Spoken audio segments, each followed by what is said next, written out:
నేను మిమ్మల్ని కొన్ని ప్రశ్నలు అడుగుతాను, వాటికి మీరు సమాధానం చెప్పాలి. Just moment. నేను స్మోక్ చేయందే నా బ్రెయిన్ పనిచేయదు.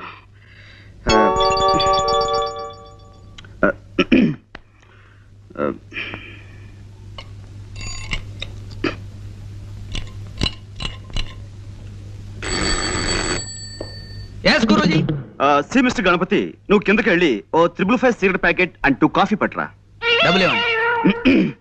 నువ్వు వెళ్ళి పట్టుకురా. ఎలా పట్టుకురమ్మంటారండి? కింద హోటల్ వాడికి కిల్లి కొట్టు వాడికి ఇప్పటికే బోల్డ్ అంత బాకీ పడిపోయాం. ఇప్పుడు మనం కింద కనబడితే కొడతారు. ఓకే, అసలు నేను ఎవరమ్మా ఇక్కడికి? మేము చాలా సీరియస్ గా మాట్లాడుకున్నాం. You please get out. Yes గురూజీ. మరి కాఫీ? వద్దు వద్దు వద్దు వద్దు వద్దు వద్దు. జ్వాల గారు, అసలు కాఫీ తాగటం ఆరోగ్యానికి మంచిది కాదు, అలాగే సిగరెట్ స్మోకింగ్ కూడాను. అందుకే వెల్,